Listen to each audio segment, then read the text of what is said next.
很高兴您来到 Star 频道。现在订阅并分享频道会更有趣。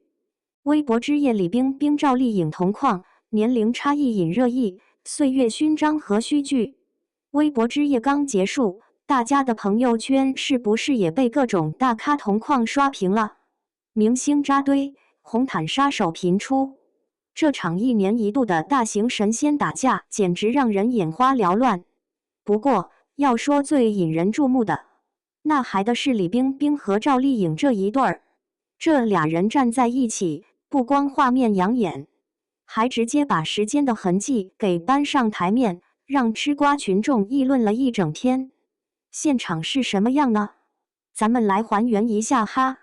当天晚上，李冰冰穿着一身黑色长裙，大气优雅，而赵丽颖则是一袭白纱礼服，小巧精致。这两个人就这么并肩走上了红毯。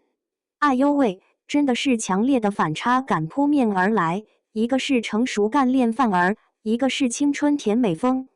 尤其当镜头拉近时，那种岁月雕刻出来的痕迹啊，全都藏不住。更有意思的是互动环节，当晚黄晓明正好也在场，然后戏剧性的一幕出现了，李冰冰霸气开口，对着黄晓明就是一句：“你对我们家妹妹好不好？”这个妹妹指谁不用多说吧，就是旁边的小赵啊。他那语气里带点调侃，又满是护短，把现场氛围搞得特别轻松又暖心。这一问可不得了，不仅炸出了二人的姐妹情深，也让网友开始翻旧账话题，瞬间炸开锅。其实熟悉娱乐圈的人都知道，早些年赵丽颖可是跟李冰冰关系匪浅。当时小赵签约到李姐所在的公司合颂传媒，算是师徒间姐妹般的一种状态。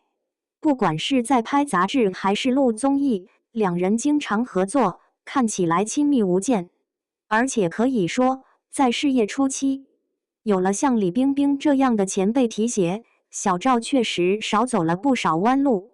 但现在回过头来看，这段关系似乎已经悄悄发生变化了，一个仍然活跃荧幕中央拼事业，而另一个逐渐淡出，以见证者身份为主。这人生轨迹啊，就跟分岔路一样，各自越走越远，但交汇处留下来的故事却很耐琢磨。不过，说到底，大家讨论最多的还是颜值问题。怎么感觉两代人的既视感这么明显？很多网友看完照片后发出了这样的疑问：一边37岁的胶原蛋白满满，一边51岁的真实衰老感显现。说实话，这张图真的挺能说明问题。当然啦，没有任何恶意，只是一种客观事实嘛。咱们先来说小赵。这姑娘这些年从古装偶像剧一路冲刺到实力派演员阵营，可谓越来越稳。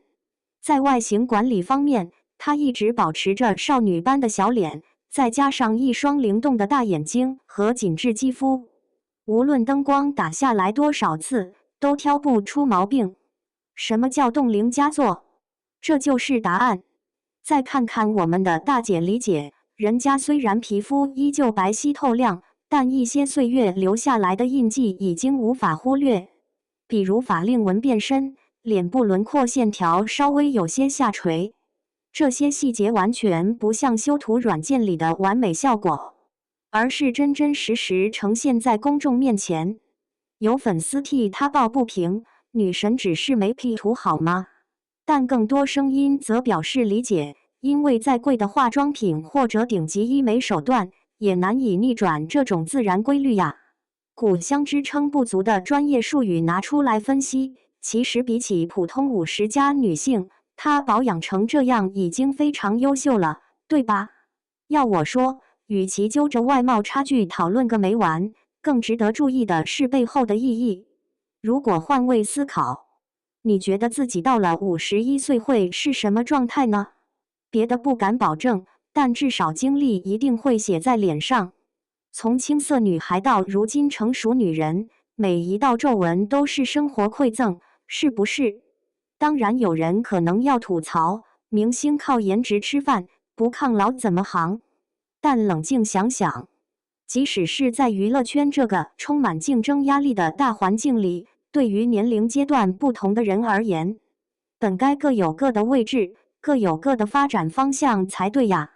所以，当我们看到年轻时候风华绝代，现在慢慢退居幕后支持新生力量的那些明星，其实应该给予更多包容与掌声，而不是单纯盯着他们表面的改变去评判高低。总归一句话，无论你喜欢的是小公主是娇憨如初，还是大女王是优雅蜕变，每一种存在都有它独特价值。而所谓时间公平原则，它不会因为你的职业特殊或财富丰厚就网开一面。从皮肤松弛到骨架缩减，我们终究无法违背自然规律。然而正因如此，那些敢于接受变化、坦然面对自己的勇气才显得尤为珍贵，是吧？好了，扯远点儿，说回来，相信通过这一次微博之夜，两位女星之间友谊的小船肯定又滑进大众视野中心，同时也给所有关心衰老议题的人敲响警钟，别纠结于短暂浮华，好好享受每个生命阶段独特魅力才是真的。